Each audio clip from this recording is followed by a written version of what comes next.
तो dear students, आज के लेक्चर में हम बात करने वाले हैं एग्जाम्पल नंबर 6.3 जो कि ह्यूमन जंप के बारे में है, और असाइनमेंट नंबर 6.3 जो कि gain in gravitational potential energy के बारे में है। इससे प्रीवियस लेक्चर में हमने पोटेंशियल एनर्जी को एक्सप्लेन किया था, इसको डिराइव किया था। ठीक है, अब उसी पोटेंशियल एनर्जी को और भी अच्छी तरीके से और उसका कंसेप्ट समझने के लिए आपको एग्जाम्पल दी है और असाइनमेंट दी है। ठीक है, असाइनमेंट का मतलब ये है कि ये आप खुद करेंगे, एग्जाम्पल से चीज़ें जो है और भी आसान हो जाती है, तो आपको एग्जाम्पल दिया है। ठीक है, तो सबसे पहले बात करते हैं कि एग्जाम्पल में क्या कह रहा है और आपसे क्या मांग रहा है। ठीक है, एग्जाम्पल नंबर 6.3 है हमारे पास ह्यूमन जंप के बारे में कि the maximum height a typical human can jump is about 60 centimetre.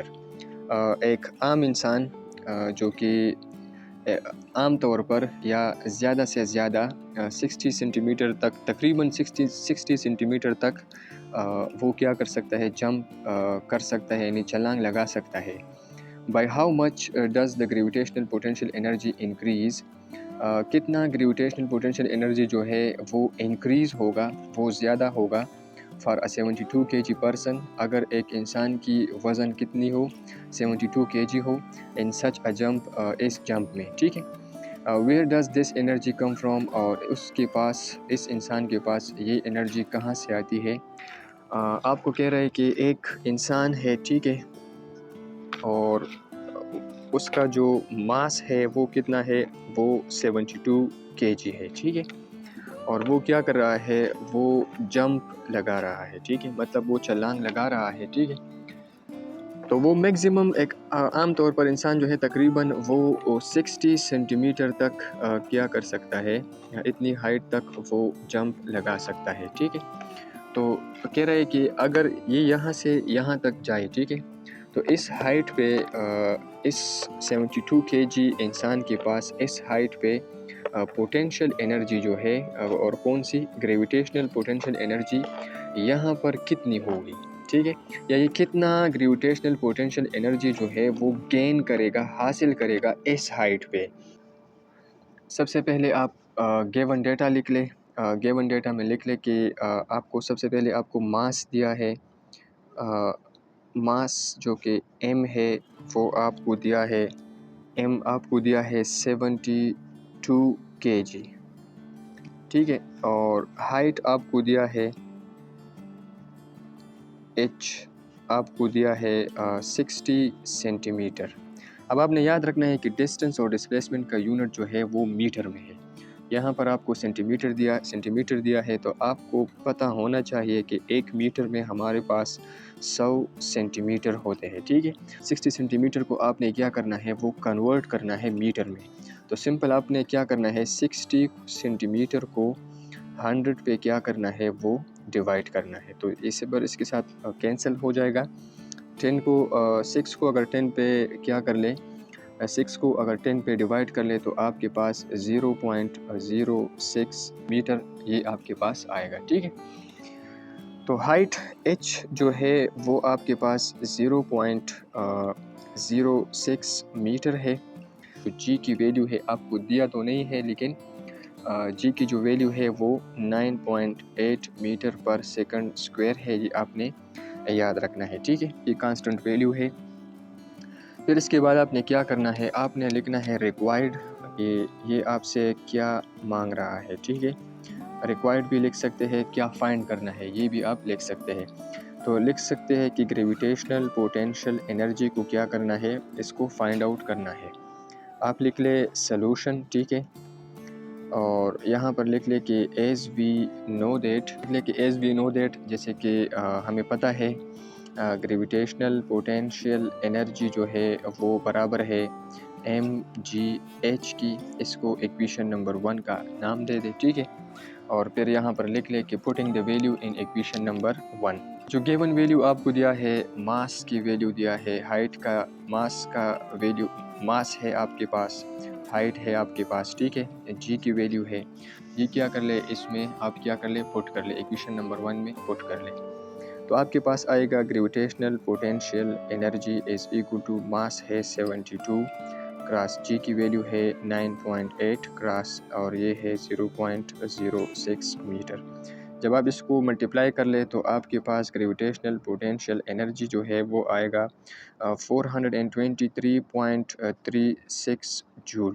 तो इसका मतलब ये है कि इस बंदे के पास इतनी हाइट पे, मतलब 60 सेंटीमीटर की हाइट पे और जिसका वज़न 72 हो, तो उतनी हाइट पे इस बंदे के पास जो एनर्जी होती है वो 423 या 424 जूल एनर्जी जो है इसके पास 60 सेंटीमीटर की हाइट पे होती है। ठीक है, अब ये एनर्जी आती कहाँ से है? तो ये इंसान के मसल्स, ठीक है, मसल्स में हमारे पास एनर्जी होती है, जो केमिकल एनर्जी जो हम खुराक खाते हैं, फूड जितनी भी वेजिटेबल वगैरह हम खाते हैं, ठीक है, उसके पास कौन सी एनर्जी होती है, उसमें केमिकल एनर्जी होती है। और ये एनर्जी जो है बॉडी में केमिकल एनर्जी यानी फूड की वजह से आती है। ये मसल्स, टेंस मसल्स में होते हैं। जब हम क्या करते हैं, जंप लगाते हैं तो हम पहले इस तरह करते हैं, फिर जंप लगाते हैं, ठीक है। तो ये जो एनर्जी आती है इस जंप के लिए, जो हम क्या करते हैं, इस्तेमाल करते हैं, ये मस्कुलर एनर्जी है या मसल से आती है, ठीक है। अब हमारे पास है असाइनमेंट नंबर 6.3। कह रहे हैं कि an object of mass 10 kg, एक ऑब्जेक्ट है जिसका मास कितना है, वो 10 kg है, इज़ लिफ्टेड वर्टिकली।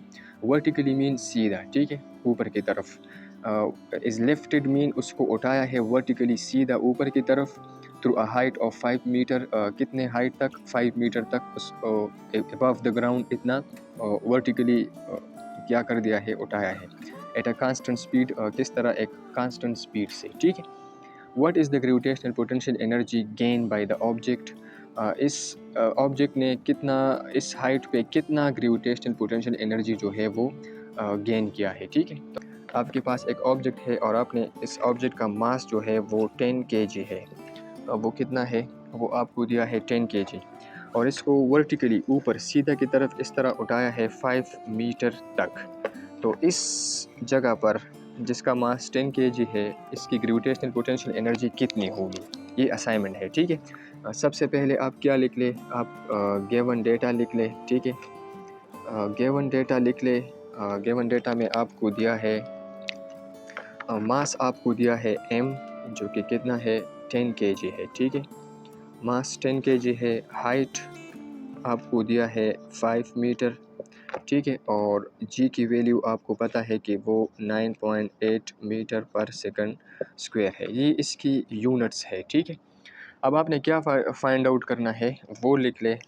रिक्वायर्ड, आपने रिक्वायर्ड करना है या फाइंड करना है किस चीज़ को, या क्या मांग रहा है आपसे? वो आपसे ग्रेविटेशनल पोटेंशियल एनर्जी जो है वो आपने मालूम करना है इस हाइट पे, ठीक है। आप क्या लिख ले? सॉल्यूशन लिख ले। आप सॉल्यूशन लिख ले और सॉल्यूशन में ये लिख ले कि as we know that gravitational potential energy जो एक ऑब्जेक्ट में हाइट की वजह से होती है, ग्रेविटेशनल पोटेंशियल एनर्जी mgh की बराबर है। इसको इक्वेशन नंबर 1 का नाम दे दें, ठीक। अब आपने क्या करना है, अब आपने लिखना है कि putting the value in equation number 1। Equation number 1 में जो गिवन वैल्यू है ये वाली, इसको क्या करना है, इसमें पुट करना है, ठीक है।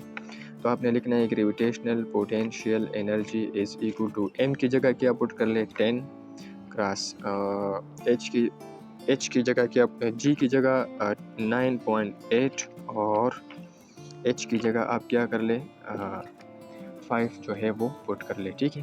10 5 ज़ा 50, आप डायरेक्ट कर ले इसको। 10 5 ज़ा 50, आप 50 लिख ले, ठीक है। या आप इसको इस तरह लिख ले कि 10 क्रॉस पॉइंट ख़त्म करना है तो 98 लिख ले, और पॉइंट की जगह 1, यहाँ पर 8 है तो इसकी जगह 0, क्रॉस 5 अपनी जगह पर, ठीक है। ये एक 0 इसके साथ कैंसिल हो जाएगा, ठीक है। 5 1 ज़ा 5, आपके पास आएगा gravitational potential energy is equal to 5 1 ज़ा 5 क्रॉस 98, ठीक है। अब आप इसको क्या कर ले, इसके साथ डायरेक्ट मल्टीप्लाई कर ले। 5 8 ज़ा 40, आप सिंपल लिख ले 0, 4 इधर आएगा, ठीक है। 5 9 ज़ा 45 और 4, तो आपके पास आएगा 49 जूल। तो आपके पास आएगा gravitational potential energy is equal to 490 joule. तो ये था हमारे पास असाइनमेंट नंबर 6.3। तो एक बंदा जिसका मास कितना हो, जिसका मास 10 kg हो और वो जंप लगाए और हाइट पे कितनी हाइट पे हो, 5 मीटर हाइट पे हो, तो उसके पास जो ग्रेविटेशनल पोटेंशियल एनर्जी होती है वो 490 जूल होती है। ठीक है, तो होप आपको ये समझ में आया होगा। If you have any question you can ask in the comment section. Thank you very much for listening and thank you.